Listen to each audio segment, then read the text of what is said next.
Welcome to the Youth Ministry in Motion podcast, the show designed to keep youth workers motivated and youth ministries moving forward.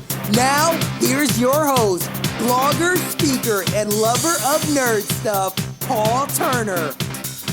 Hey everybody, welcome to the Youth Ministry in Motion podcast. This is the show to keep the youth worker motivated and his youth ministry moving forward. And today I have a guest, and by the way, some of you can hear me and some of you can see me because this is right here on the YouTube channel. You're getting to witness the actual podcast being recorded here. And I have a friend with me today. Say hello, friend. Hi, friend. That's my friend, Ken McCoy. He is an outstanding... Who is Ken it? McCoy. Ken McCoy. I've heard that name. Have you? You say Well, let me tell you who Ken McCoy is. Ken McCoy is the president of and the CEO and the emperor and the grand poobah of Jumpstart Ministries. He has been a youth pastor forever. He has been a youth pastor in Oregon, Minnesota, Texas, California. He's also part of the Witness Protection Program. That's why he's been in all those states. Just kidding, folks. He actually helped establish the National Network of Youth Ministries way back when, in the 80s, I think that was. Also, he is the chaplain for the 352nd Fighter Group. That's a right. bunch of fantastic veterans from World War II who would fly what kind of planes, Ken? B-51 Mustangs. B-51 No, Mustangs. P. Again. P as in Paul. P as in Paul, the P-51 Mustangs, and they flew in Germany and served us well, and we hats off to them. And also, Ken has served as a chaplain for the San Diego Padres. Obviously, Minor league team that plays in the major leagues. well, I was going to say they needed either a different chaplain or more chaplains. More, I guess. I think. I don't know how long ago that was, but you know. I don't know. The San Diego Padres, you never even hear them. I don't know. You don't. I know. Wonder. Well, especially on the East Coast, they play so late at night that nobody ever gets to see them. Nobody gets to see them. That's right. Well, Ken, thank you so much for joining me on the Youth Ministry in Motion podcast. This is where we get to motivate youth workers and get their youth ministries and keep their youth ministries moving forward. And Ken and I have been friends, just to kind of give you a little background on us. Ken and I have been friends a long time. Since I'm going to say 98, 99, possibly. Somewhere around there, yeah. Somewhere around there. Both of us. You were working at that camp in Florida. That's right. The first time I received, I don't know, I think it's the first time I received a phone call from Ken. I was out on a boat fishing, deep sea fishing. That's right. Yeah. And Ken and I both do some work in writing for Interlink. And that is Interlink online, interlink-online.com, by the way, if you're interested in music for your ministry. Fantastic organization. Youth leaders only. Youth leaders only. Get your box today. That's what we say. That's what we This is an unpaid announcement. Yeah. Alan, if you're listening, this is an unpaid announcement. No, I'm not getting paid. Are you getting paid? I'm not getting paid. Alan. And today, folks, we want to just bring to you, those that are watching, those that are listening, we want to bring you some encouragement today. And so, I've asked Ken, because of the name, obviously, of his, ministry, Jumpstart Ministries, that, always perks my ears up when I hear something that is about to be jump-started. That tells me something, very cool is about to happen. That which was dead is now going to be brought back to life. And that's what Ken does. Ken works with youth ministries and churches that have no full-time youth pastor. And, he helps them, jumpstart that which is dead, brings it back to life. Is that fair? About right. In essence, you're a miracle. I have no supernatural ability to do that other than what the Holy Spirit. But I understand, but in essence, you're a miracle worker. Yeah. You bring dead things back to life, basically. That's me. Yeah. That is you, Ken, the miracle worker. Yes. And so, Ken, tell us a little bit about, first of all, just tell us about the spark. What got this ministry rolling? What made you say, you know what? I got to do this thing because of why? What was that spark that happened and said, this thing's got to happen? When the National Network was first getting started, they brought me on staff as their first full-time person. But it was an office job. I was in an office in a business park kind of thing. Oh, no. There were no teenagers around that place. We happened to be going to a church that was a fairly new startup church, and their youth ministry was just kind of getting going. And I said, hey, can I participate? And we went with that youth group in that church, went from 11, 12 kids to 50, 60 kids in several months. And it was like totally booming, totally happening. It was a blast. Well, other pastors heard what I was doing with that church and thought I was doing it as a part of my job and asked me if I would come and help them. And of course, I said, yeah, I would, but I have this full-time job in an office all day long. But I'd love to help. And so, recruit volunteers and train them and get some motivation going and get some momentum built. And, I so loved doing that. And I so not loved going to an office every morning that I decided, you know what, I would rather do what I love. And even though I was doing good stuff with the network, and the network's a fine organization, I decided I really wanted to still hang out in churches and work with teenagers and with youth leaders. And so that's how I got it going. All right. Well, that's a great story. I think that's obviously still a need today. You started that when, by the way? In 1988, I believe. Yeah. And it's still relevant today. Lots of churches. Yeah, there's lots of need. Yeah, lots there is. Lots of need. But tell us about what it takes, or some of the signs, I should say, of a student ministry, because there's people listening, people that are watching right there. Say wave hi, and wave hi to everybody on my channel there. They are fantastic people that you're talking to. So they are. They are. Yeah. And they would like to know, what does it mean? What is the signs that my youth ministry needs a jump start? I was thinking about that, and I remember a comment that a good friend of mine made way back in the day when he decided he was going to change churches. And he says, I could just sense creeping nerdism coming in. It's like all these kids that were coming in were not like the kids who were going to, fire up things. They were, they were just kind of the creep. So that was the first thing that came to my mind, but that's not really what I look for. What you look for in a youth ministry, what you try to see is, what are the signs of vitality? What are there kids who are in love with Jesus and who are anxious to grow in him? Are there leaders who love the kids and are experiencing fruit of their labor? Is there momentum in the ministry? Is there a purpose for what they're doing, or are they just running programs, that kind of thing? And when a youth ministry gets to just, okay, we got to go on this mission trip because we always go on a mission trip, or we got to go to this retreat because we always do this retreat, or we got to do these midweek programs because the thing just kind of grinds down, and pretty soon you can't get it started again. So that's when it needs a jump start. Okay, well, absolutely. So if you have, by the way, if you're watching and or listening, you can obviously subscribe to this on SoundCloud. I encourage you to soundcloud.com. Look for the Youth Ministry in Motion podcast, obviously. And you can also subscribe to the channel here, because I want your comments on what Ken is talking about. You may be in this situation. You need to do the check through, right? Like on a plane, Ken is a pilot, and you have to do a check down, right? So this would be kind of a check down of Checklist. Is it a checklist? Yes, checklist. Okay. Check down sounds much cooler, though. That's a football term. Okay, let's go to football then. Like in football, Ken, because I like that term better. We're going to go through a check. That's right, check down, because you're checking everybody, right? Yeah, right. Check down. Can't throw it here, can't throw it there. Yeah, it works either way.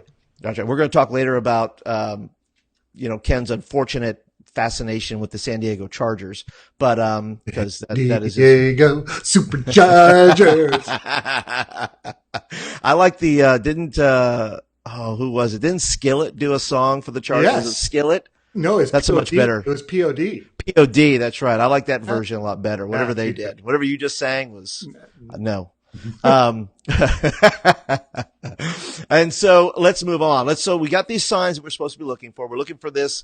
Here come a couple other signs. Please do. I look for. It's like when you walk in the room, are kids in clumps that don't mix? Or do you have kids kind of wandering around seeing each other? You know what I mean? Mm-hmm. If they're in clumps, that means they're kind of in closed groups, and a new kid is not going to be able to make it in. Right. When you walk into the room, are the kids on their phones during the singing time or during the talk? If they're on their phones, they're not motivated. I just walk over there and smack it out of their hands. Is that okay? And the last thing I look for are there more girls than guys? Really? Now, why is that? Tell me about that. That's girls interesting. Are words oriented. They're talk oriented. Guys are action oriented. They're do oriented.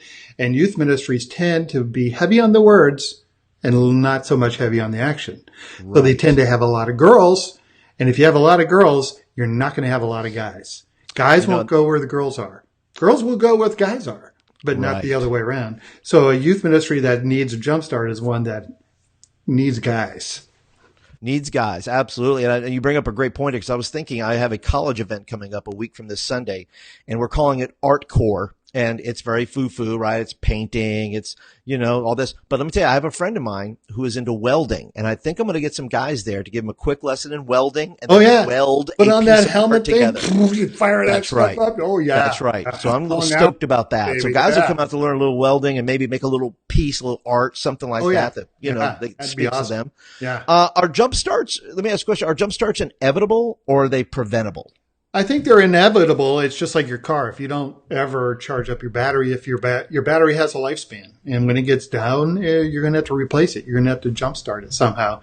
I think of surfing because, a surfer sits out there and then catches a great wave.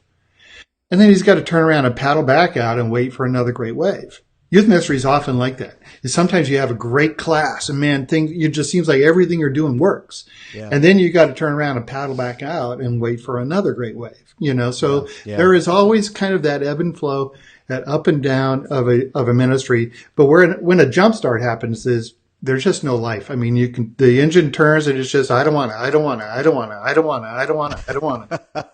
That sounds like me in the morning. And then if your kids are that point, you got the next point with them is, I won't. That's when you need a jump start.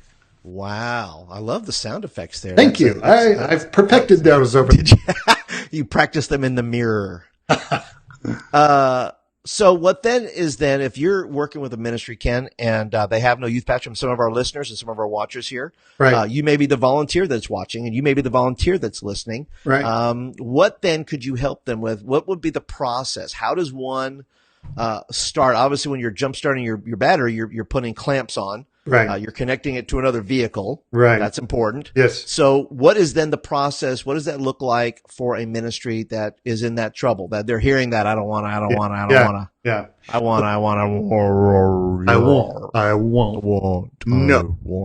No. All right. So, and then they laugh at you. Yes.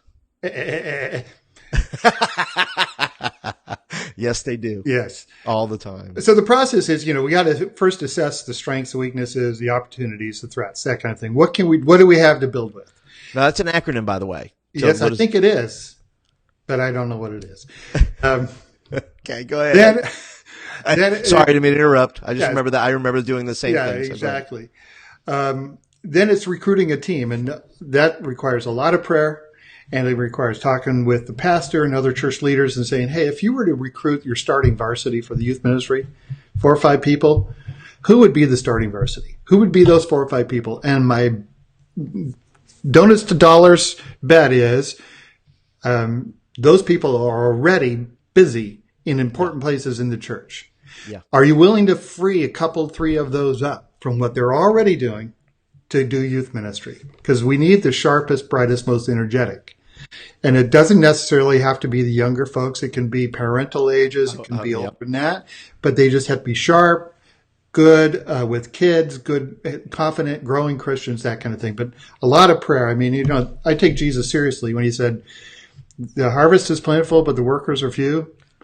So pray that the Lord of the harvest would send out laborers into his harvest field. So prayer is really essential in recruiting a team. And then it's important, once you get that team together and get some basic things going, to have a win. You got to have a win. Kids are momentum oriented. They go from big event to big event, from win to win to win. So you got to have a win in the youth ministry, some sort of event or a fun thing or, an experience that the kids have that just go, this is happening, And because kids have a herding instinct, they travel in herds, pretty soon you start to create a herd, and then you can start work with that herd and start becoming intentional with what they do and making sure that the ministry is effective. And the way that I train the youth leaders is generally that old process of, I'll do it while you watch, and then you do it while I watch, and then you do it, So that's the way it works. And then I go and do something else. Yeah, and I'll go take on another one. Yeah. I'll take on another thing. Yeah. How important, though, and I love what you said about the fact that the age doesn't matter. I mean, there are so many great, wonderful volunteers, especially volunteers I've had over the years, that, they were way older than the kids. They were parents. They were other people, but man, they were the cool parents. They were those are the parents that everybody would crash at their house. Yeah. Everybody would, go over to their place for a barbecue or whatever was going on. Right. I think that sense of openness you're talking about is just being open and just being energetic and being yourself. Well, that's the thing. I've been doing youth ministry for most of my life. And look at the platinum blonde on my head. That used to be darker than yours. But what I've discovered is kids don't care. All they care about is, do I like them? If I like them, they like me back, So I take a giddy delight in having teenagers around, and it's really cool, and it's that kind of thing. And so it doesn't matter the age. I do recruit young folks to do the mega overnighters with me, and that kind of stuff. The day-long service projects, all that kind of stuff. Those projects require high level of energy output. Absolutely. That which we have is waning, and we have to recharge people to do some of those like things. Like your hair, it's waning. It is, isn't it? Just waning. Well, you know what they say. What do they say? God made very few perfect heads. The rest he covered with hair. That's right. I have a 1/4 perfect head. There you go. That's about what I have. Quarter of my head is perfect. Yeah. So in the end, then, so once it's jump started, what would you say? What is the measure of success? What is the end game or the signs that you're all right. Let's say that you walk into the room. What's different? You have kids who are immediately they're watching the doorway and seeing who's coming in and greeting each other and greeting new people and grabbing somebody new and bringing them into their group, and they're having fun and they're talking and they're catching up. You might see a couple of kids praying in the corner. You see kids doing ministry, not just watching the ministry happen. Yeah. My conviction is youth ministry is not what leaders do for kids. It's what kids do for God. Leaders are there to make it possible for the kids to be effective in their ministry, not to get the kids to make the leader successful in his or her ministry. Right. Okay. That's right. So you see kids doing the ministry, not just watching the ministry. You see parents from outside of the church checking out the church because their kids being coming. You see kids becoming Christians. You hear reports that somebody became a Christian at school this afternoon because one of your kids shared Christ with them. You have kids praying in corners at the end of the meeting with each other. I mean, it's just spiritual vitality. It's just that's what you see. One of my leaders last night, and I'll brag on them for a minute, because our kids last night, they took a bath. I didn't know she took the picture, but I was up front and I was just praying with kids. But it's become pretty much standard that if one kid comes forward, almost everybody of that gender comes forward to pray as well. Yeah. So if one young man comes up to pray and I'm praying with him, there are usually 5 or 6 other guys that are just come up. I don't ask them to. They just come up, and then after we're done praying, they all love on him. And then they all go back until the next young man comes up or the next young lady comes up. That's the idea. And they took a picture of that last night. That just kind of blew my mind a little bit because I saw it from a different perspective. Yeah. I'm usually in the front there, but then you see all these guys that are just gathered around there. And, I just think that's exactly right on, Ken, because if we don't see some of that, if we don't, we do have, it's not impossible. I just want to encourage people that are watching and that are listening. This is not an impossible dream. This is not pie in the sky. I don't care if you got 5 kids. Right. I don't care if you got 1 kid. It doesn't matter. Anything can be jump started. Anything can be, if we as youth leaders are willing to work, if we're willing to partner with other people in the church, if we're willing to share, if we're willing to give up some things, right? If we're willing to give up doing everything, then your youth ministry can be jump started. It can happen. It can happen. I've seen it done. Because people listen sometimes and watch these shows and listen to these things and go, "Oh, that can't be me. I could." Right. Never do that." They have a big church and they got professional people and they got lots of kids, and so Now, well, not only it can happen, but it can happen in the smallest church with volunteer leaders. Absolutely. As long as there's spiritual vitality happening, it's possible. On a programming note, then let me say this. Then, as you go, once you jumpstart, once you get this process going, how do you keep the constant charge, if you will? How do you keep the constant charge and connectivity that the youth ministry needs to stay connected, right? Right. How does that charge continue to stay run? Like you hear the hum, right? You hear the electric hum, working through your ministry on a both a programming but also a spiritual level, on a spiritual development level. How do you keep that buzz and how do you keep that hum in the air? All right. The simple answer is each Christian kid is praying for a couple of non-Christian friends and looking for an opportunity to talk with them about what God's doing in their life. And when their friends give that kind of, yeah, right answer, they say, you know what? I'd probably think the same thing if I were you. I'd think church was boring and irrelevant and kind of out of touch. But I'm a part of something different. Why don't you come and check it out? I'm not asking you to join anything or anything. Just come and check it out and see if it's as stupid as you think.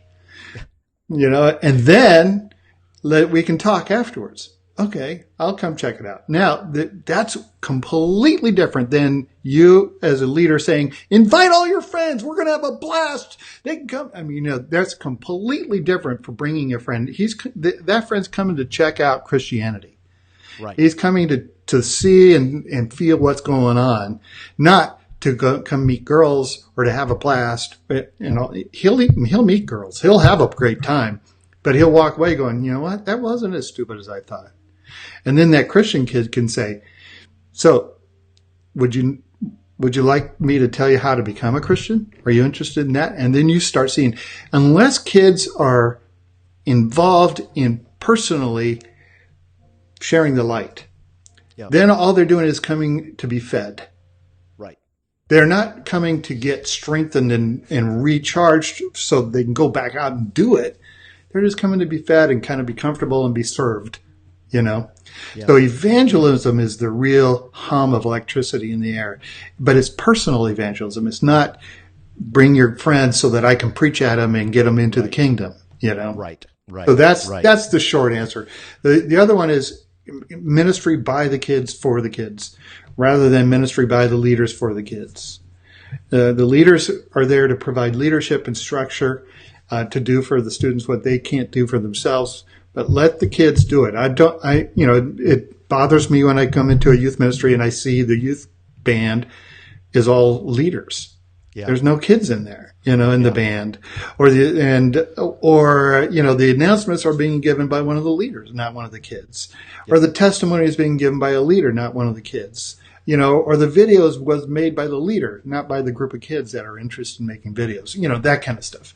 Right. So, the electricity of kids doing it, because when they have a friend of theirs who shows up that night, they are invested in making sure this is going to be a cool thing. This had better happen because I got one shot to convince this friend that it's not stupid, So, right. That's it. And then I think a youth ministry needs to attempt the impossible every once in a while.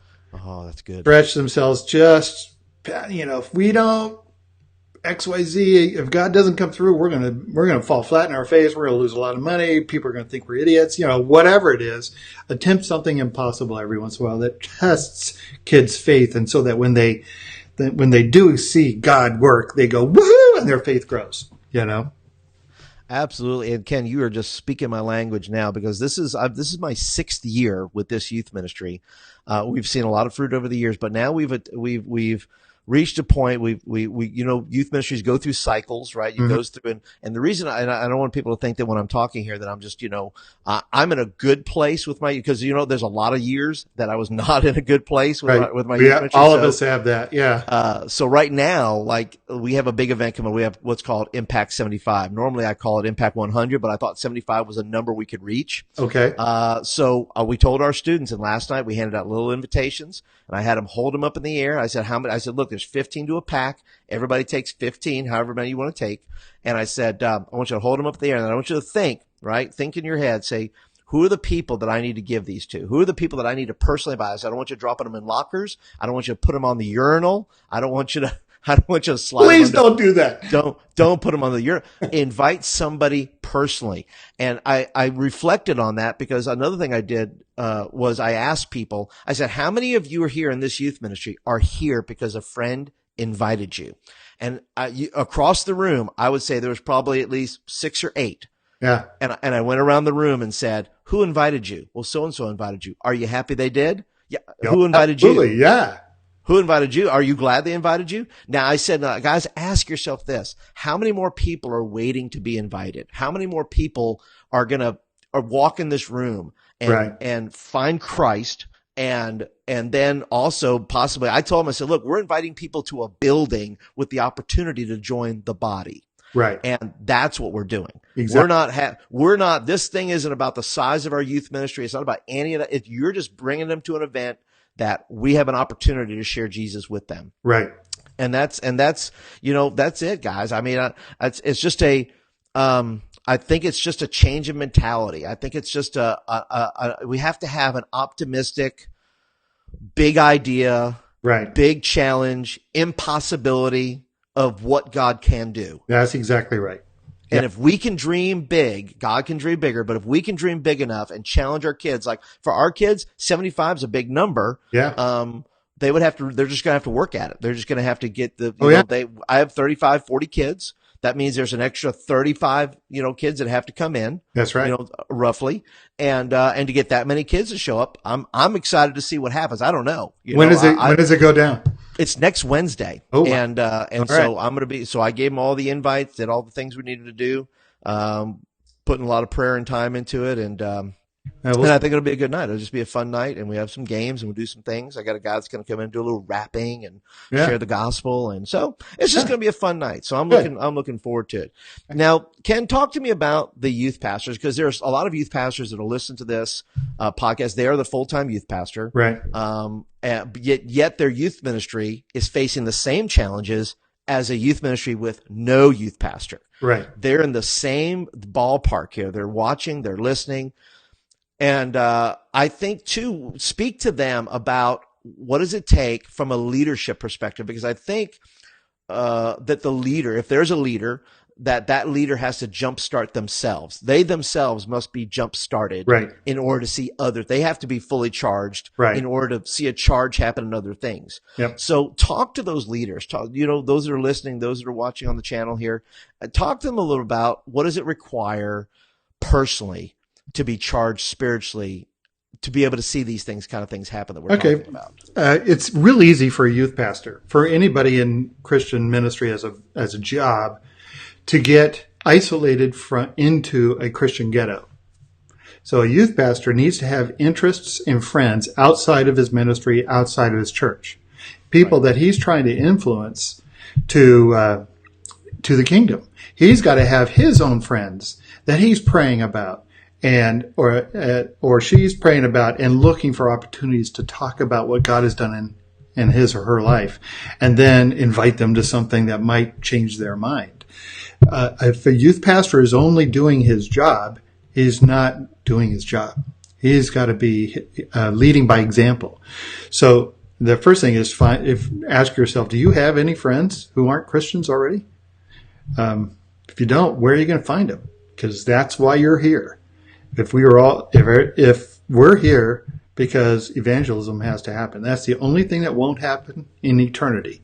Worship, learning, all that's going to happen forever. Evangelism won't. So that's the reason we're here. So get your butt out of the chair and go meet some people. That's why I've played in blues bands in the past, or I got involved with these World War II pilots and the Padres and stuff, just because I need, people who aren't in the ministry and aren't in the church that I can reach. And so if I'm doing it, then it flows out into what the kids are doing. The other thing is, I see many, if not most recently, youth pastors, their ministry programs are simply church for kids. They're worship services. There are 5 songs and a sermon, maybe a game in front, but it's maybe a game, 5 songs, sermon, good night, that's not effective for kids. Think about what your programs are trying to accomplish. You probably don't even know. You're just hoping maybe more kids show up, and maybe somebody will become Christian, but what is the Wednesday night for? What is Sunday morning for? What is this retreat trying to accomplish? Yeah. So that you can then get specific with what you're doing in those things. Actually, what the kids are doing in those things, because got to give away the programming to the kids, like we've talked about already. And so that you have a way of determining success for each meeting, Sunday morning, Wednesday night, or Thursday night, or whatever, retreats and stuff like that. I still gather the youth leaders that I'm working with after every meeting and go, okay, did we do it? What was our focus on this one? What were we trying to accomplish? How would we know it was successful? We would know it was successful if kids were saying this or asking that, or if we had these kinds of kids there, or if we did this, or, that kind of thing. We got that person to do something, and, but you can evaluate each meeting and each program on the basis of what you want to accomplish, and then did it accomplish it? If not, we got to do better next time, So, absolutely. And I believe in the economy of youth ministry. Any economy, you show me an economy that where people are not working, right? That economy is in the toilet. That's exactly right. You show me an economy where there's lots of jobs and people are hustling and bustling and doing things, right? And you're going to see a productive youth ministry or church exactly. or any of those things.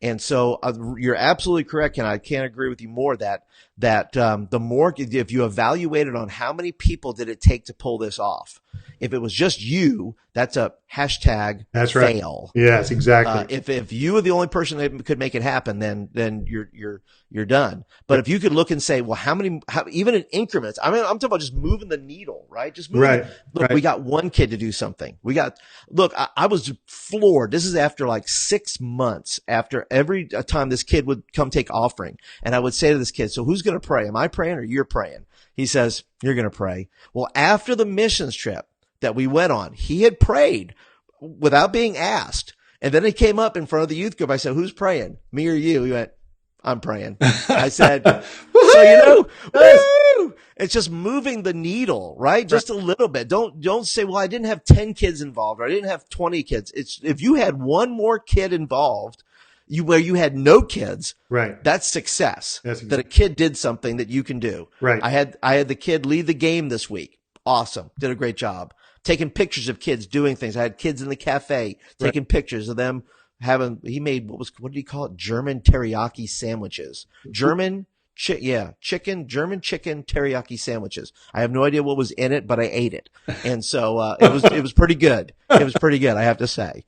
Kudos to him. And the other thing you can do to move the needle is to many youth leaders have their adult leaders responsible for different parts of the program. Mm-hmm. Yep. Whether they're Sunday school teachers or whether they're, whatever. I try to get the youth leader adults to be in charge of kids, not programs. So that when they walk in, they're zeroed in on their kids and any others, but they're responsible for kids, not necessarily programs. Now they have to get involved in some things. You need drivers, you need referees, you need whatever. But so the more you can get the youth leaders involved with the lives of kids, then less involved with pulling off a program, the more vital your youth ministry will be. Yep, absolutely. Can't agree more, Ken. That's awesome. We've reached a point in the show, Ken. And by the way, if you're listening to this, and I want to remind you, by the way, if you're watching this, please go ahead and hit the subscribe button right there, by the way. It's right. Because there. This side? That's right. I don't know what side. It's around here somewhere. Somewhere. Above my head, maybe? Yeah. It could be there. Because there's lots of room, as you can see, to put it there. I'm going to put it right across my forehead is what I'm going to put the subscribe. But if you're watching this and you find this show of value, please hit that subscribe button right here. and that will get videos like this in your inbox, by the way. And I want to encourage you that. No, don't forget to go to soundcloud.com and look up for the Youth Ministry in Motion podcast, and you can subscribe there. You can download the podcast from there, by the way. Yep. You can do that as well. But we have reached a point in the show, Ken, where I do a couple of things. Number one is this. I call this the moment of nerddom. Nerddom. Yep.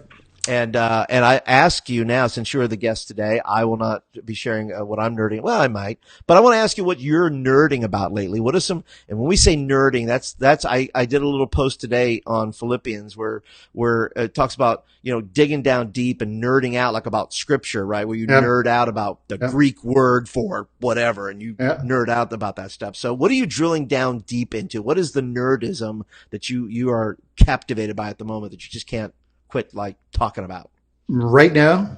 Ken's Burn. My homemade hot sauce.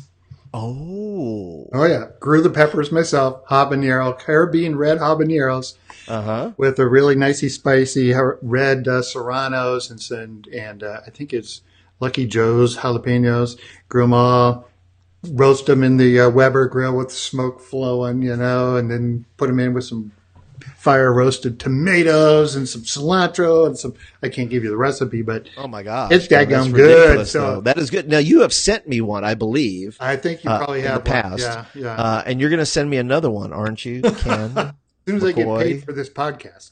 Well, zero. I get paid zero for the podcast. But yes, I want some. So I'm nerding about that. Some. And you're nerding about hot sauce. I just got back from a reunion with my World War II fighter pilot guys. And that was really cool. I got to see some really cool old planes fly. And I also got to see these guys standing in front of the F-35, the newest of the new, warbirds that is out there in Hill Air Force Base in Utah, and an F-22 Raptor. I mean, so I'm nerding out on airplanes now. So that's okay. That's awesome. So those are the two things: hot sauce, airplanes. Hot sauce and airplanes. Yeah, put those together. Yeah. So by the way, and you, by the way, in the podcast world, if you're listening and you're watching, leave a comment down below and let us know, let Ken and I know, what are you nerding about in your world, something you're drilling down deep into. Some people are about fantasy football. They want to talk about that. I don't know anything about. My team sucks. Well, yeah. Well, so is mine too. I'm a Giants fan, so they're not doing very well either. Oh, yeah. So okay. I believe this is Coughlin's last year. I'll just throw that out there. At least I hope it is. Coughlin, I think if you're this listening. is last year for the San Diego Chargers. I think next year they'll be the LA Chargers. Oh man. Well, either way, I don't do fantasy football because I don't understand it. So that's just me. Yeah. Now that we have done our nerdisms for the moment, yes, I want to leave because this show is about motivating youth workers and keeping their ministries moving forward. What would you want to do and to share right now that will keep a youth worker motivated? Because sometimes it's hard to stay motivated in the ministry. It's hard to stay motivated in life sometimes. Right. Okay, you just want to throw your hands up and give up and quit and do all those things. And there's maybe some people listening who are in that exact situation. So why don't you share a little motivation with them and get them thinking in a different track, get them in a different mindset. What would motivate them to keep doing and working with students and staying in the ministry or not? Maybe they need to be motivated to be out of the ministry and do something, their other thing that they're passionate about. But either way, they need to be motivated in their walk and their calling and where they're at in life right now. That's a really good question. I haven't thought about that, but I'm thinking I have to control my emotions here. I'm going to get upset, not upset. Anyway, I'm thinking of kids who I met and they were just non-Christians, normal kids who somehow found Christ in what we were doing and have continued to grow and have become booming Christians of their own and have married Christians and have Christian kids. And some of them are in ministry. Some of them are, most of them aren't, but it's just the high school years are the fulcrum of a person's life. That's the last time the whole generation is in one spot at one time. It's where the cement of the foundation of your life starts to get hardened, but it's still soft enough you can make impressions. And the impressions you make last the rest of their life. And so I have many hundreds, dozens, of people who are friends who I met as teenagers in youth ministry and have watched their lives grow and develop and mature and pass it along. And the reward of seeing people's lives years later keeps me going even now, because the teenagers I'm meeting now, they're gonna grow up, they're gonna get married, they're gonna have kids, they're gonna have careers, and hopefully their families and their careers and the trajectory of their lives will be far better because of our involvement with them than they would have otherwise. Well, and amen to that. You have to be able to look back and see the effect and the impact you have had upon the kids that you have worked with. We can talk about all the failures, we can talk about all the things, but if Jesus changed one life while you were ministering and God used you at a moment in a kid's life, I think you have to look at that and say, you know what? I may still be useful to the kingdom. I may still have some hope left in me that will lead me and guide me to wherever it is I need to be. But if God's using you to touch lives, stay motivated, stay where you're at, or move on, or one or the other, whatever you got to do, but just don't find a way to be effective. That's it. Find a way to be effective. Don't just give up and say, I'm just going to throw it all away. And whatever. I had a kid last night. He's far away from the Lord right now, as far as I know. He came to church to visit his dad. He's graduated. And he said, and then he just came downstairs. He says, I was here to just visit my dad, but I thought I'd come down and see you. I said, that's awesome, bro. Thanks for coming down and seeing me. Give him a big hug and just loved on him. Yeah. Didn't say, guilt him out and say, well, why don't you just stay for church? And, it just wasn't, he just wanted to see me just to say hello. Yeah. And I wound up as a side note. I said, well, he says, I got to go. My girlfriend's like, I said, really, your girlfriend? What's her name? He said, Morgan. I said, well, can I come out and meet her? She says, no, she's a little weird about that. I said, can you give me your phone number? I'd like to text her. I said, can I text her? He says that she only likes, she got to go meet somebody through text her. So I said, okay, great. Give me your number. So I texted her and just said, hey, this is Pastor Paul. Just want to let you know you're welcome to come to church anytime. Anyway, and she said, hey, thanks, and big smiley face and all that. Yeah. So it was a little, like you say, Paul, there's nothing, right? It'd be better if you would have met her. If you texted her, now you're really weird. Now, yeah. Well, that's the world we live in at the moment. That is the world. I said, well, you know what? I may meet her sometime in the future. So remember me? I'm that guy that texted you. So, right. Yep. But, well, Ken, I think, we have talked about it. We have come to a place now where I think that youth workers that are watching, youth workers that have been listening, I think they have quite a bit of information that will assist them, that will help them. I thank you for being a part of this podcast, because, it's a new venture for me, something I enjoy doing because I know it brings value to people that are in our positions and have been in terrible circumstances as we have been. Yes. That need encouragement, that need those kind of things. And so I want to thank you for coming on and sharing your wisdom today. Why don't you just tell everybody where people can reach you, because Ken does this full time. This is his deal, right? This is not a side job. This is something that Ken does. It's God has me doing now. You can reach me at Kenny Mac, KENNYMAC. And there'll be the thing right here below here. Right below there, yeah. I see it. I see it right there. Uh-huh. Okay. Kenny Mac at jumpstart-ministries.com. Jumpstart-ministries.com. That's all the address you need. That's it. Well, Kenny, thank you for coming. Thanks for being a part. I hope that if you're listening and watching, by the way, you will leave some questions down there. Maybe you have some questions for Kenny or questions for me. We'll both get back to you either way. If you're listening via the podcast, just there are comments that you can go down underneath there, and you can leave some comments there. Right. We'd love to hear from you. Don't forget to subscribe. Don't forget to do all those kind of things. Right. And don't forget to catch me on Monday for Mentor Me Monday, and Tuesday for the Tuesday Panic. And hopefully next week I will have another podcast in the can for you. But other than that, Ken, any final words of wisdom? Do you want to say go Chargers? Do you want to sing the Charger fight song? Do you want to? I think I've annoyed them enough. All righty, everybody. Right, well, thanks, guys. Thanks for joining us today for the Youth Ministry and Ministry Podcast, the show that keeps youth workers motivated and youth ministries moving forward. See you guys next time. That's me.